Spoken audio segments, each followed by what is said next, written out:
Welcome back to No Plan. The Quest 3 has been out for a little while now, and something weird is happening in the second-hand market. A lot of these are showing up, I've been looking on Facebook Marketplace specifically, for half off, or like 250 bucks is the lowest I've seen, but $300 average, which is crazy to think about. And that's just not talking about the base version. I've seen 512 gigabyte versions, one of the higher tiers, going for that price. For context, I paid $600 for mine, so I feel like a bit of a sucker, but it's great for you, because if you were someone who was on the fence but was holding off to the price, now is the time to buy one, and I'm gonna explain to you why. So we're not gonna be going over a technical spec review or talking about the gaming performance at all. In fact, we're not even gonna be using the controllers. There's plenty of great videos online about that, but what we're gonna be talking about is the hand tracking on the Quest 3, and I guess you could say the 3S by extension, and how practical it is, or really how practical it might be for you.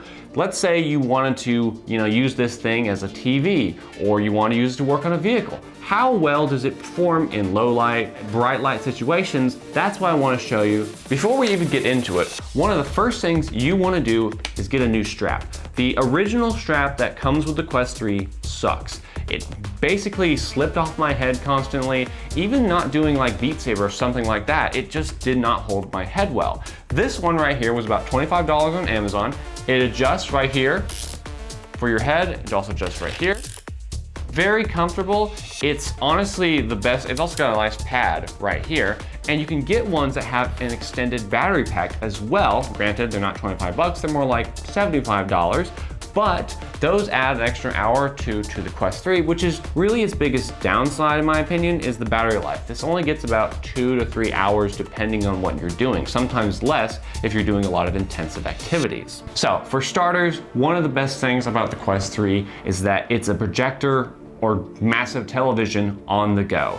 This thing, you can take it on airplanes and boom, you have a bigger than 70-inch screen right there. You can use the browser app with like a hotspot on your phone, which the browser app works pretty good. It's a little weird to get used to typing with the keyboard. You can adjust it with pinch and stuff like that, because this right here basically is your main maneuver. You're gonna be pinching a lot with the Quest 3, but it works really good. The keyboard, again, a little bit to get used to, but you can use a Bluetooth keyboard, and when you're in full screen mode, you can even have a pass-through where it automatically recognizes that you have a keyboard in front of you, and so it'll put a little cutout right here on your screen, so that way you can see it and type with it. It's really an excellent device if you live in a smaller house or apartment, or you're on the go a lot and you just want a screen that you don't have to take with you, especially if you're doing a lot of computer work.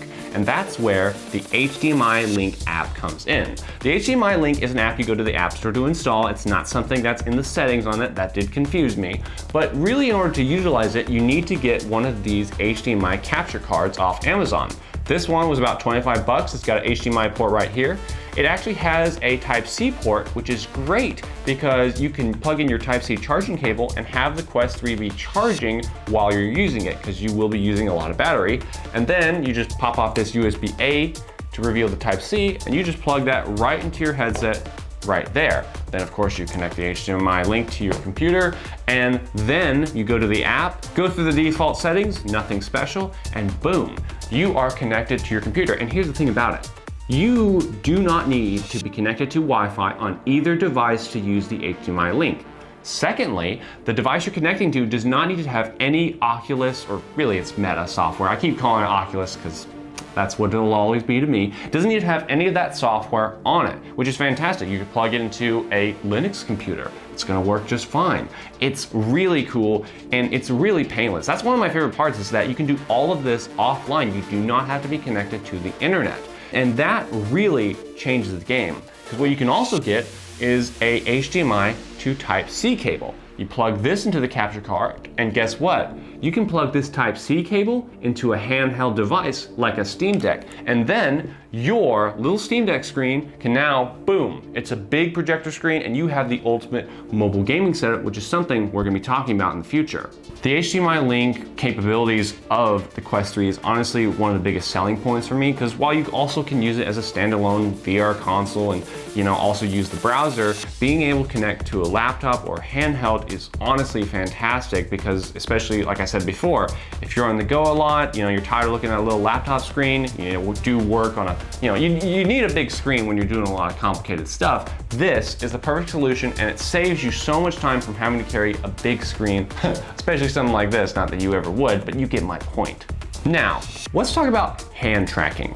For instance, let's say I was eating a bowl of soup or maybe eating a sandwich. This is obviously not something that is, super necessary, but if you're wearing one of these, you'll probably be wanting to watch some YouTube while you eat. The number one thing, of course, whatever you're doing with the Quest 3, you want to have a lot of light.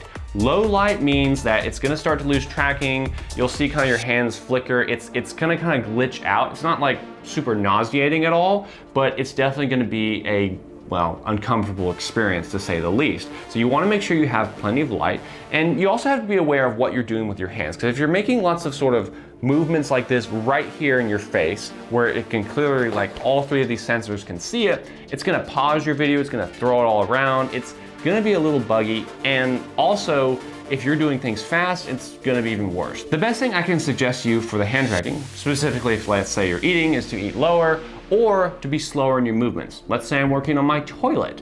I don't need to have, I'm not like wrenching super fast. I need to have a video on the right showing me what I need to do, which it's fantastic. You just pinch, move it over there, and the 3D verticality of it is fantastic. The fact that I can get up and walk and it stays in the same location, that's insane. But when I'm doing something and I'm making sure that my hand movements are slower, I'm not like throwing my hands everywhere, the tracking is honestly just fine. And also, if you're wearing gloves, it's even less of a problem, although it does a surprisingly good job at tracking gloves. Like, I've washed dishes before, and sometimes it'll randomly pause the video because it's tracking onto my hands even through a full latex glove, which is pretty insane that this can do it. The tracking even works well in a car. Obviously, you do not need to be driving this vehicle, big disclaimer down here, but if you're in the back seat, it honestly works really well. So, while using the Quest 3 in bright situations, like I'm here because I've got 2 video lights, is the optimal situation, let's say you're in a dim or maybe even a pitch black situation. What do you do then? That can be easily mitigated with an IR light. You can get one that can connect right here on the side, or you can get one that's simply kind of like a little strobe light, it looks like to me, that you just set up on the ground and it projects IR light everywhere. And while I personally have not used one of these, I've heard from many people, and there's like several thousand reviews on Amazon as well, that say this is a great way to get around the low light tracking issue, because this sees IR light, and even though you're not able to see it, it basically fixes the issue of tracking in dark situations. Because if you are using this thing, let's say at night in your bed, it's gonna be a little bit difficult. You're gonna have to like have your phone out to see your hands, because I don't wanna be using the controllers. I wanna be using my hands, because if my hands are messy, or if I'm doing something with it, I don't wanna have to grab a controller, get it all dirty, and have to put it back down. And the IR light fixes the issue of low light tracking. The Quest 3 is a fantastic device. And to kind of recap over the things we talked about that you need to get, because there are kind of a few to make it really practical. Obviously, you probably want a new headset strap, and if you use it a lot, I would get one with a battery. HDMI link capture card. This one, I believe there's several out there. This is just the one I picked out, and I like it because you can charge the device while you're using it. That's really a big plus. HDMI cable, and if you're using a handheld, an HDMI to Type-C cable. You also might want to get a longer Type-C to Type-C cable, because this one is a little bit short, but make sure it's also a data cable, because there might be some instances where you want to connect it to your computer or something like that, and it's much more practical to have a data plus charging cable than only a charging cable. Even without all these accessories, the Quest 3 really is a fantastic device. All I pretty much use it for is the browser, because you can get like the YouTube app, but I prefer using YouTube on the browser, and you can use Plex, Jellyfin, anything you can access on a browser, you can go to on here. And the keyboard, once you get used to kind of typing in the air, is actually super easy to use. We hope this video helped you if you were on the fence about getting the Quest 3. I don't see this trend of people putting them up for sale ending anytime soon, so I think there'll be plenty of chances to get one for a good deal. And believe me, there are good deals out there. As you saw in the beginning, and I'll throw up again, there are plenty of them to be gotten, and this is not even talking about haggling. You might be able to haggle them down to a lower price and get a Quest 3 for a sweet deal. Thank you for watching No Plan, and we'll catch you on the next one. Boom!